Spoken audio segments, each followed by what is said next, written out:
let's talk briefly about hypothesis prioritization and storyline. Once you already define a problem, structured it, then you have to create a hypothesis, because that's why we structure things. And the storyline is a tool. And how to prioritize? Well, you all heard about the Pareto or 80-20 rule. We have to focus on the biggest impact, right? So the 20% that gives 80% of the impact. It's not always 80-20, it's just an expression or one example. It could be 70-20 or 80-10, right? Quantitatively. They don't have to add up to 100. This is a misconception that even ChatGPT will get wrong. You don't add up the two numbers of a axis, right? This 80 and this 20 is just a coincidence that it's 100%, but it doesn't need to be. Now, prioritizing my sister's project was all about common sense, right? And her expertise. And then we decided to go deeper into awareness, price, and financing. And the investigations is ongoing, right? So not yet concluded in that regard.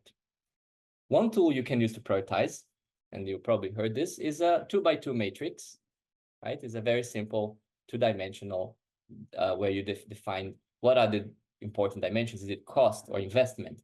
Is it easy or easy to implement, or speed, right? Or what is it? Alignment with the values of the company, right? And then you can put the things on a relative, let's say, order. I usually like to order things in one dimension and then the other dimension, and then I can put this on the matrix. We don't have time for that, unfortunately. I wanted to ask you what's your favorite takeaway so far, but since time is very short, let's move on.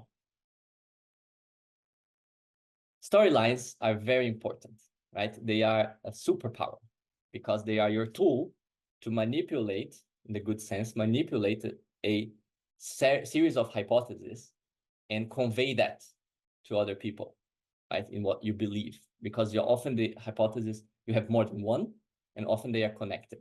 If you don't do it, in McKinsey, we have a term for it. It's called the APK, or Anxious Parade of Knowledge. So essentially a style of presentation that probably everybody already sat through, which you have very detailed results, a lot of data that does not form a story.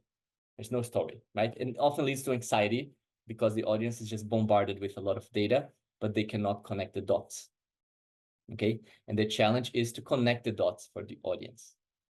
Here is, in my opinion, the best representation of that, right? You're connecting your problem definition, SCQ, situation, complication, question, so the key parts of the problem definition, with your answer, whether it's a recommendation, whether it's a conclusion, then why, the partial conclusions, and the supporting facts.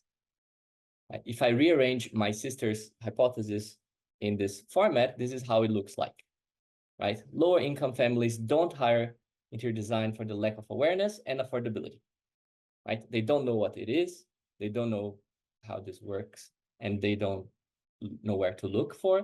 The price is perceived as too high, there's no credit available. We must explore ways to increase awareness and decrease costs and the prices, right?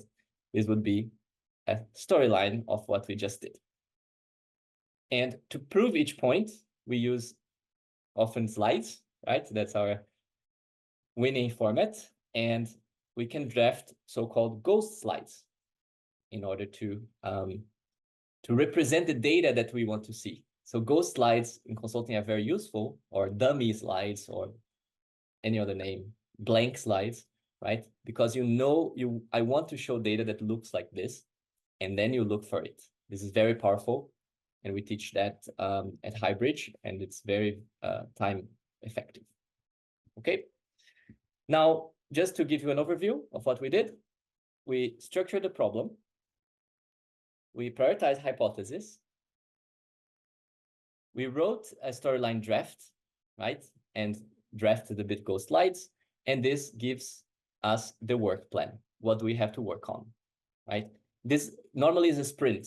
You spend 1 week or 2 or 3 weeks in a sprint going through all the data and the analysis, and then you have to reconvene and with your team and then rediscuss where what to change, what are the hypotheses that we confirmed and not, and create a new sprint.